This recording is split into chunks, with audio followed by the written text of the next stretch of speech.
Welcome to Suman TV. Doctor గారు, మా నాన్నగారు మాత్రమే ఈ ఆర్థరైటిస్ పెయిన్స్ తోటి ఇబ్బంది పడుతున్నారేమోనని ఇప్పటి వరకు అనుకుంటేవాళ్ళం.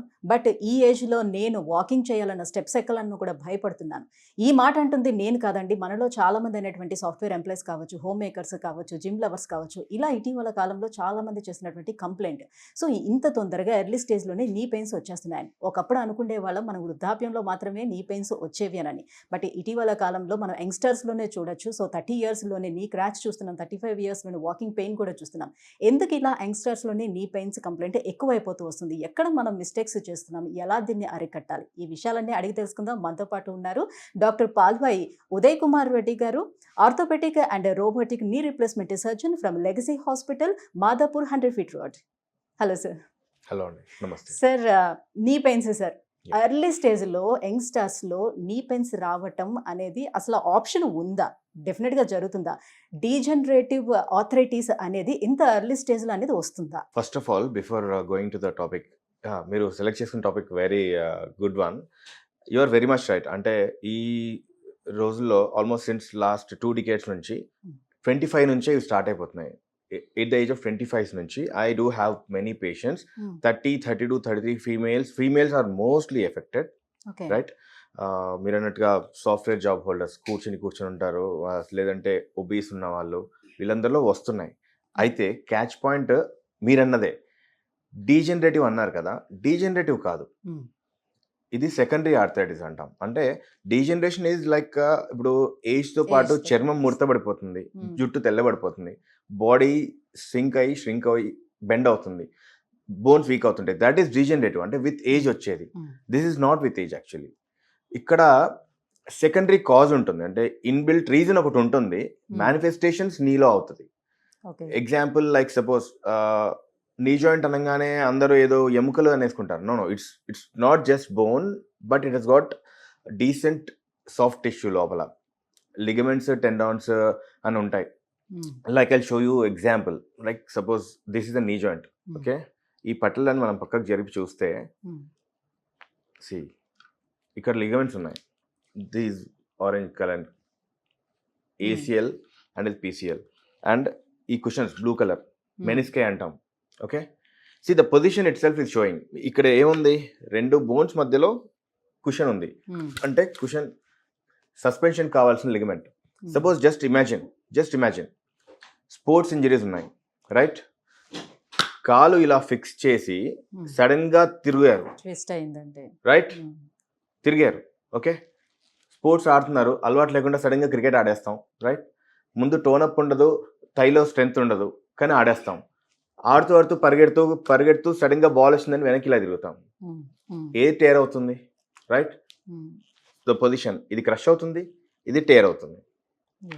అర్థమవుతుందా? ఇది టేర్ అవుతుంది, ఇది క్రష్ అవుతుంది, రైట్? నేమ్స్ వదిలేయండి, ఏసీఎల్, పిసిఎల్ వదిలేసేయండి. Let's not go into scientific terms. Simple, ఒకటి క్రష్ అంటే, సో ఆ టేర్స్ ఏంటి, కంప్లీట్ కాదు, పార్షియల్ టేర్. ఎప్పుడైతే ఇవి పార్షియల్ టేర్స్ అవుతాయో మళ్ళీ మన బాడీ ఫుల్ వెయిట్ తీసుకోలేదు, ఆ టేర్ అలాగే ఎక్స్టెండ్ అయిపోయి ఇది కంప్లీట్ టేర్ అయిపోయిన రోజున బోన్ వచ్చి బొంగు తగులుతుంది. సింపుల్. దానివల్ల ఎర్లీగా ఆర్థరైటిస్ వస్తుంది.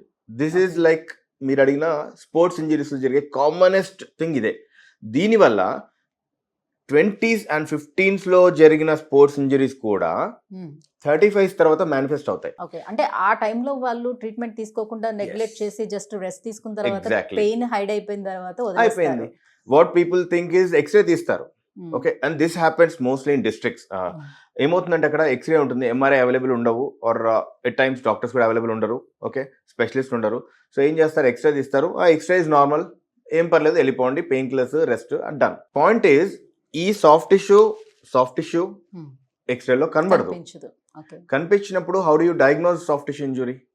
అట్లీస్ట్ క్లినికల్ ఎగ్జామినేషన్ లో చేయాలి, లేదా ఎంఆర్ఐలో చేయాలి, రెండూ జరగవు. అప్పుడు ఏంటి, నొప్పి తగ్గిపోయింది కదా, why go to a doctor, why waste money అనుకుంటారు. బట్ దాని పేమెంట్ 20 years తర్వాత కడతారు, 10 times కడతారు. You getting me? This is a routine thing we see very often. అంటే అన్ప్రొఫెషనల్ స్పోర్ట్స్ పర్సన్స్ లేదంతా, అంటే లైక్ రిక్రియేషనల్ స్పోర్ట్స్ ఆడుతూ ఉంటాం కదా, without fitness, without anything, without training and without toning up the muscle, ఇవి 1 in 10 ఇది ఉంటుందండి. Okay. To be యంగ్‌స్టర్స్‌లో ఆనెస్ట్, యంగ్స్టర్స్ రావటానికి లో. Reason. Yeah, that is one reason. Second point, females. Females ఏంటంటే యూజువలీ థైరాయిడ్ కానీ రుమటాయిడ్ కానీ add అవుతూ ఉంటుంది. వాటిల్లో పర్సే కూడా జాయింట్స్ డ్యామేజ్ అవుతాయి, జాయింట్స్ Okay. పక్కన టిష్యూస్ డ్యామేజ్ అవుతాయి. So Hmm. మళ్ళీ లోడ్ ఎక్కడ పడుతుంది? జాయింట్ పైన. అండ్ ఏంటి, don't take me otherwise, but females little less oriented ఉంటారు towards fitness kind of thing. ఆ పెయిన్ అబ్బా fitness, yeah now it is people are changing, but homemakers అన్నారు మీరు అడిగినట్టు, they are not really into fitness. So muscle weakness ఉంటుంది, మళ్ళీ load joint పైన పడుతుంది, జాయింట్ స్ట్రెంత్ ఉండదు కానీ లోడ్ చేస్తుంటారు. స్కెలిటన్ ఫ్రేమ్ వర్క్ బాడీ హైట్కి తగ్గట్టు ఉంటుంది, దాన్ని ఎంత లోడ్ చేయాలో అంతే లోడ్ చేయాలి. ఎక్కువ లోడ్ చేశారు, లోడ్కి మళ్ళీ మెనిస్కస్ డ్యామేజ్ అవుతుంది, మళ్ళీ కార్టిలేజ్ డ్యామేజ్ అవుతుంది. So pains. లాంగ్ ఎక్స్ప్రెషన్ ఎందుకంటే బేస్ అర్థం అవ్వాలని. ఓకే, సో హార్మోనల్ చేంజెస్ కూడా నీ పెయిన్స్ కి కారణం అవుతుంది. Definitely definitely. So hormonal changes, దాంతో ఒబేసిటీ మూలంగా ఇది నో ఎలా I connection? Will put it in easy terms, simple. మీరు అన్నారు హార్మోన్ అంటే ఆడవాళ్ళలో main hormone oestrogen. That comes into play in early 40s or late 40s. ఎప్పుడైతే పీరియడ్స్ ఆగిపోయే టైం ఉంటుందో అక్కడ ఈస్ట్రోజన్ డెఫిషియన్సీ వస్తుంది. ఈస్ట్రోజన్ అనేది బాడీలో కాల్షియం మెటబాలిజంకి, సాఫ్ట్ టిష్యూ బ్యాలెన్సింగ్కి అన్నిటికీ అవసరం. ఆ కాల్షియం మెటబాలిజం ఎప్పుడైతే పోతుందో, డిస్టర్బ్ అవుతుందో, మజిల్స్ వీక్ అవుతాయి, బోన్స్ వీక్ అవుతాయి. మజిల్స్ అండ్ బోన్స్ రెండు డ్యామేజ్ అయినప్పుడు మరి లోడ్ ఎక్కడ పడుతుంది? మళ్ళీ జాయింట్స్లోనే పడుతుంది. అండ్ విత్ ఏజ్ ఎనీహౌ మీరన్న డీజనరేషన్ కూడా యాడ్ అవుతుంది 45 దగ్గర. అన్నీ యాడ్ అయిపోయి నీ పెయిన్స్ సివియర్గా అవుతాయి. దట్ ఈస్ ద రీజన్ ఆడవాళ్ళకి 45 నుంచి 50 నుంచి నీ పెయిన్స్ ఎక్కువగా ఉంటాయి, మగవాళ్ళకి 55+ స్టార్ట్ అవుతాయి. ఆ 10 years డిఫరెన్స్ ఉంటుంది. ఓకే. సో ఇప్పుడు చాలా మంది ఎక్కువ మంది టెస్టులు చేయించుకునేటప్పుడు కనిపించేటువంటి వైటమిన్ డెఫిషియన్సీ ఏమున్నాయంటే కాల్షియం, వైటమిన్ డి, అది అందరిలోనే మాక్సిమం కనిపిస్తుంది. B12 ఇవన్నీ Yeah. కామన్ గా కనిపిస్తుంది. Yeah. సో ఈ డెఫిషియన్సీ మూలంగా కూడా ఆర్థరైటిస్ ప్రాబ్లం ఉంటుందా? డెఫిషియన్సీ మూలంగా బోన్స్ వీక్ అవడం వల్ల ఇండైరెక్ట్గా ఆర్థరైటిస్ స్టార్ట్ అవుతుంది, డైరెక్ట్లీ కాదు. Okay. That is called osteoporosis. అంటే బోన్స్ వీక్ ఉన్నాయి. ఓవరాల్గా ఏం లేదండి, మన బాడీ వెయిట్ ఎంత ఉంది, దాన్ని ఎక్కడ డిస్ట్రిబ్యూట్ అవుతుంది అన్న దాన్ని బట్టి everything depends on. Bones strong ఉన్నాయి అనుకోండి, దాని చుట్టూ మజిల్స్ మీరు బిల్డ్ చేశారనుకోండి, joints are safe. You getting me? Knee joints చుట్టూ మజిల్స్ని స్ట్రాంగ్ పెట్టేసుకుంటే లిగమెంట్స్తో ప్రాబ్లమే లేదు, దే విల్ సర్వైవ్. జస్ట్ దానికి కావాల్సిందల్లా కాస్త నీరు, కొంచెం తక్కువ ఉప్పు, ఎక్సర్సైజ్, దట్స్ ఇట్. 40s కాదండి, 55 కూడా ఏమీ కాదు. We don't do that, we don't take that precaution. కానీ ఎర్లీ స్టేజ్ లోనే ఎవరికైనా ఆర్థరైటిస్ అంటే అది యాక్సెప్ట్ చేయలేరు కదా. సో It's- దట్ డెఫినెట్ గా పెయిన్స్ వస్తున్నాయంటే నాకు ఏదో వైటమిన్ డెఫిషియన్సీ ఉంటుందని వాళ్ళే వైటమిన్ ఈ డెఫిషియన్సీ, మధ్య కాలంలో కాల్షియం టాబ్లెట్స్ అలాంటివి తీసుకోవడం జరుగుతుంది.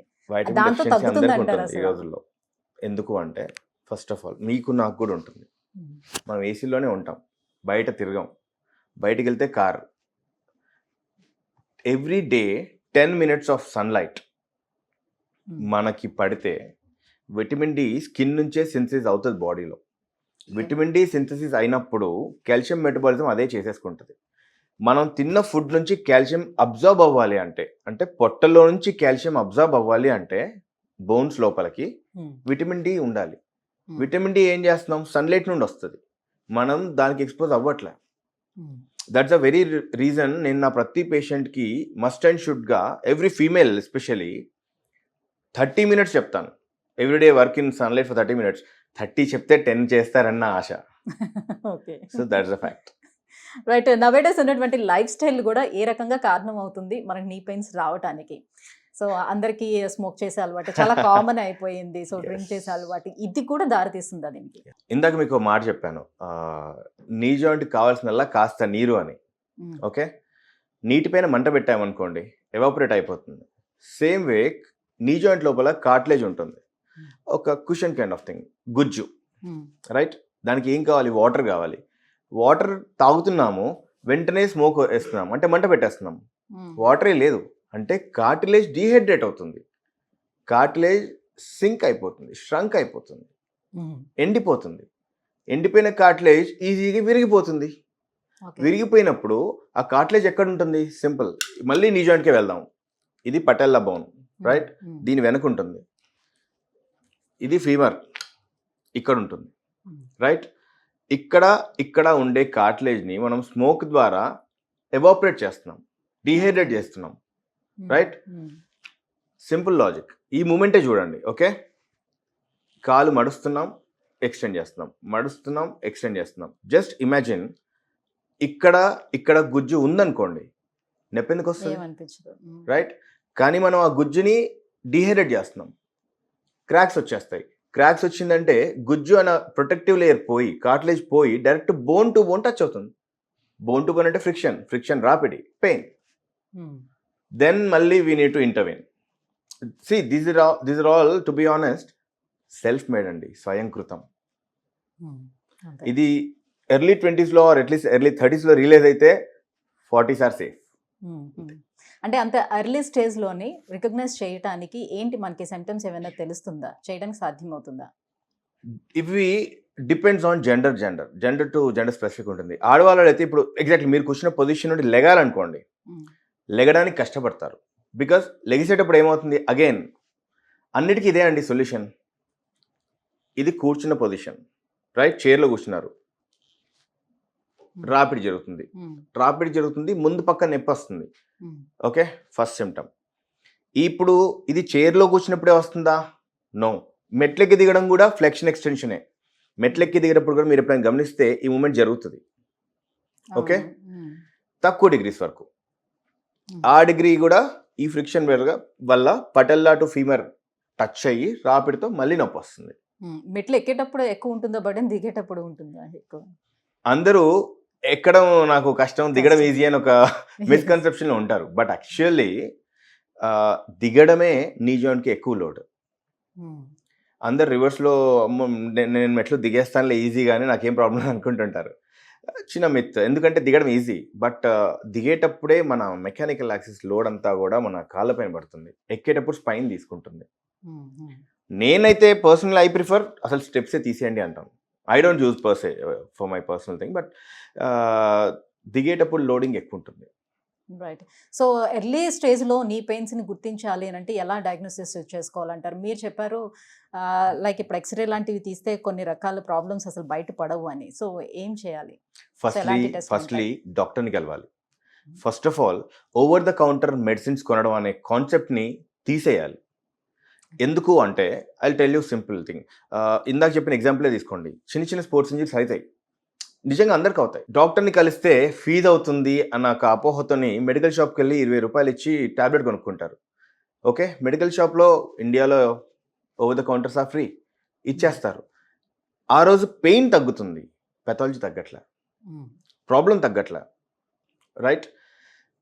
ఆ టైంలో డాక్టర్ని కలిస్తే, క్వాలిఫైడ్ సర్జన్ని కలిస్తే ఎగ్జామిన్ చేసి ఏంటి పరిస్థితి అండ్ ఇఫ్ నీడెడ్ ఎంఆర్ఐకి వెళ్ళిపోయి దాన్ని ప్రొటెక్ట్ చేసుకోవడం ఎలా, ఒకవేళ నిజంగా కార్టిలేజ్ ఏమైనా ఇంజరీ ఉంది లేదా మెనిస్కస్ ఇంజరీ ఉంది, does it go for repair, దానికి ఏమైనా రిపేర్ అవసరమా లేదా, లేదంటే ప్లాస్మా థెరపీ లాంటి ఆల్టర్నేటివ్స్ ఏమైనా సరిపోతాయా, ప్రోలోథెరపీ, ప్లాస్మా థెరపీ, క్రయోథెరపీస్, ఫిజియోస్ సరిపోతాయా, మెడికేషన్ సరిపోతాయా, రెస్ట్ ఏమైనా ఇవ్వాలని let the doctor decide, not the pharmacist. That is the first precaution. So ఇప్పుడు లెగసీ హాస్పిటల్లో ఈ నీ పెయిన్స్కి ఎలాంటి ట్రీట్మెంట్స్ అందుబాటులో ఉన్నాయి? This is not a nutshell. Like నీ పెయిన్స్కి ఇది మాత్రం చేస్తామనే ఉండదు. What ever is needed we should do. That depends on patient to patient. Again suppose ఇందాక చెప్పిన ఎగ్జాంపులే ఉంది, కార్టిలేజ్ అనుకోండి, మైనర్ గ్రేడ్ 1 డ్యామేజ్ కార్టిలేజ్ అనుకోండి. అంటే ఇప్పుడు కొన్ని ఎగ్జామిన్ చేస్తాం, మనిషి వచ్చాక కొన్ని టెస్ట్లు ఉంటాయి. గెయిట్ ఎలా ఉంది, కింద కూర్చొని లెగడానికి ఎలా ఇబ్బంది పడుతున్నాడు, బోర్లా పెట్టి తిప్పడం, లైక్ ట్రాక్షన్స్ ఇవ్వడం, కొన్ని డ్రాయర్ టెస్ట్ అని, మెక్మరిస్ అని కొన్ని టెస్ట్లు ఉంటాయి. దాని ద్వారా సివియారిటీ ఆఫ్ ఇట్ అసెస్ అవుతుంది. పార్షియల్ గ్రేడ్ అని మాకు అనిపించింది అనుకోండి, జస్ట్ ట్యాబ్స్ ఫిజియోతో విల్ సీ 2 to 4 weeks చూస్తాం, తగ్గట్లేదు, ఓకే దే మైట్ నీడ్ ఎంఆర్ఐకి వెళ్దాం. ఓకే, నెమ్మదిగా step by step. Definitely. See MRI is never a solution. అసలు చాలా మంది ఎంఆర్ఐ కూడా చేసినా అంటారు. నో, ఎంఆర్ఐ అందరికి అవసరం లేదు. డాక్టర్ని కలవడం ఇస్ ద ప్రియారిటీ. దెన్ ఫిజియోతో పాటు we might have to add some plasma kind of thing which is some latest advancement. వాటిల్లో ఏంటంటే గ్రోత్ ఫ్యాక్టర్స్ ఉంటాయి. ఆ గ్రోత్ ఫ్యాక్టర్స్ వచ్చేసి ఈ సాఫ్ట్ టిష్యూ హీలింగ్కి హెల్ప్ అవుతాయి. దానికి కూడా లేదు, సరిపోవట్లేదు, ఆర్ ఎగ్జామినేషన్లోనే డ్రాయర్స్ టెస్ట్ పాజిటివ్ ఉంది, ఆర్ అసలు జంపింగ్ అనేది రావట్లేదు, స్క్వాటింగ్ రావట్లేదు, then go for ACL reconstruction. Like అంటే ఈ లిగమెంట్ ఉంది కదా, ఇది తీసి కొత్తది వేసేస్తాం. So depends on patient to patient what is on. Meniscus tear అయింది, రిపేర్ చేస్తాం, కుట్టేస్తాం, బేసికలీ కుట్టేస్తాం. వీఆర్ యాక్చువల్లీ అందరూ అనుకుంటారు we are just carpenters, no we are tailors also, okay. మేము కుట్టేస్తాం కూడా. అంటే ఇప్పుడు రాగానే అందరికి ప్రతి ఒక్కరికి సర్జరీ చేయాల్సిన నెసిటీ లేదు. వాళ్ళ ఏంటి అసలు కాజ్ Yes. ఏంటి దానికి అని చూసి దాన్ని బట్టి మీరు ట్రీట్మెంట్ ఏమి ఇవ్వాలనేది చూస్తారు. Exactly that's what treatment is ఇప్పుడు పేషెంట్ స్పెసిఫిక్. యంగ్స్టర్స్ లోనే వచ్చారనుకో, వాళ్ళందరికీ భయం ఏమి ఉంటుందని అంటే, లైక్ ఇప్పుడే నేను సర్జరీ చేయించుకున్నాను అంటే నెక్స్ట్ నా జీవితం అంతా ఎట్లా నేను రన్ చేయాలి అని అనే భయం ఎక్కువగా ఉంటుంది. వాళ్ళు బేసిక్ గా రావడానికి కూడా భయపడేది అందుకే వస్తారు. కాబట్టి మెడిసిన్స్ తో దీన్ని క్యూర్ చేసుకుందాం అని ఆలోచిస్తూ ఉంటారు. మెడిసిన్స్ లో క్యూర్ అయ్యే కేసెస్ ఉంటాయి, ఐ టోటలీ అగ్రీ. అవ్వని ఏం చేద్దాం మరి? సరే ఓకే, సర్జరీ వద్దనుకొని భయపడేది ఆగిపోయారు, డన్. నొప్పి పోనీ, ఇదే ఎగ్జాంపుల్ ఇస్తాను, ఇదే ఎగ్జాంపుల్ అగైన్. ఓకే, ఇది తెగిపోయింది, ఓకే, ఈ ఏసీఎల్ తెగిపోయింది. ఇఫ్ యూ కెన్ సీ, ఇది ఈ బోన్కి ఈ బోన్ మధ్యలో కనెక్షన్, రైట్? నడవడానికి ఈ అవ్వదుగా. కనెక్షన్ తెగిపోయినప్పుడు, రైట్, పైన బాడీ మూవ్ అవుతుంటుంది, కింద బాడీ మూవ్ అవుతుంటుంది. కానీ ఇది కింద ఆగినప్పుడు ఈ బాడీ ముందుకు వెళ్ళిపోతుంది, రైట్? ఇది ఇది లెగ్, ఇది కదులుతూ ఉంది, వెళ్తూ ఉంది, ఇది టేర్ అయిపోయింది, కనెక్షన్ తెగిపోయింది, స్లిప్ బాడీ అయిపోతూ ఉంటుంది. పడిపోతుంది, right?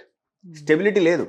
How can you run, how can you walk, how can you climb the stairs? అంటే మెట్లెక్కడానికి, కింద కూర్చోడానికి, పరిగెట్టడానికి, నిల్చోడానికి అన్నిటికీ ఇబ్బందే.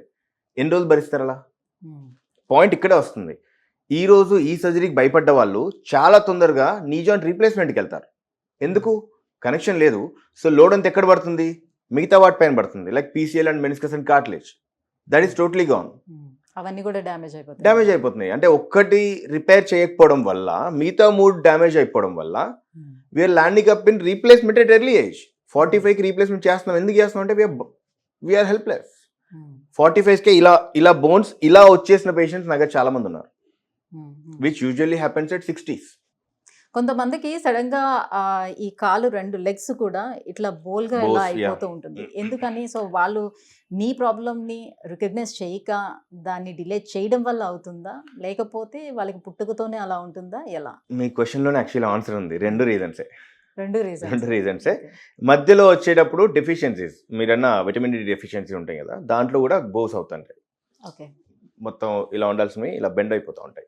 ఈ బెండ్ యాక్చువల్లీ అందరూ అనుకుంటారు నీ జాయింట్ లోపల ఉందనుకుంటారు. నీ జాయింట్ కింద, అంటే టిబియా అనే బోన్, ఈ బోన్లో కూడా బెండ్ ఉంటుంది. సో బోత్ అదే. సో ఫైనలీ యంగ్స్టర్స్ లో ఈ నీ పెయిన్స్ రాకుండా ఉండేందుకు వాళ్ళ లైఫ్ స్టైల్లో ఎలాంటి చేంజెస్ చేసుకోవాలంటారు? ఫస్ట్ ఒబీస్ అవ్వకూడదు. Firstly okay, jog or walk. Brisk walk is always better. 30 to 45 minutes a day. And for God sake please don't smoke. Smoke మీ లంగ్స్కి కూడా మంచిది కాదు. Yeah, it's fashion in movie, I totally agree, but it's very harmful to your knees also. Knees dry అయిపోతాయి and you land up in surgeries at very early age. And physio when ever required. Sports ఆడే ముందు మాత్రం, recreational sports ఆడే ముందు మాత్రం please tone up your muscles, just stretches for 5 to 10 minutes and then play. So అందరూ కూడా హాస్పిటల్కి రావడానికి ఫస్ట్ భయపడేది కాస్ట్ ఆఫ్ ట్రీట్మెంట్ కోసం చాలా మంది భయపడతారు. And more over legacy hospital అనేది ఇంత ప్రైమ్ లొకేషన్లో ఉంది, 100 feet రోడ్లో. సో హాస్పిటల్ కూడా చాలా పెద్దది. సో హాస్పిటల్ చూడగానే ఫస్ట్ బయట నుంచి అంచనా వేసుకుంటారు, సో కాస్ట్ ఆఫ్ ట్రీట్మెంట్ చాలా ఎక్కువ ఉంటుందేమో అండ్ ఎలా ఉంటుంది అని. సో మీ దగ్గర ఏంటి? సో ఎలాంటి స్పెషలిస్టులు ఇక్కడ అవైలబుల్ ఉన్నారు? సో ట్రీట్మెంట్ ఎలా ఉంటుంది? మనది 100-bedded హాస్పిటల్ అండి. It's multi specialty. Like 5 OTs ఉన్నాయి. లామినార్ ఓటీస్ అంటాం, మేజర్ కేసెస్ చేయడానికి. And it's robotic centre basically. Robotic knee replacements కూడా we're doing. Thing is like మీరన్న పాయింటే, I don't want to commercialize the health sector, to be honest. అందరికీ affordability ఉండదు. Affordability ఉన్నంత మాత్రం దోచేయాలని కాదు. I'm literally not into that. But yeah, మాకు అయ్యే ఖర్చు మాత్రం మేము తీసుకోవాల్సి వస్తుంది to run the show. Corporate treatment at affordable tariffs అనేది, this is what I believe in.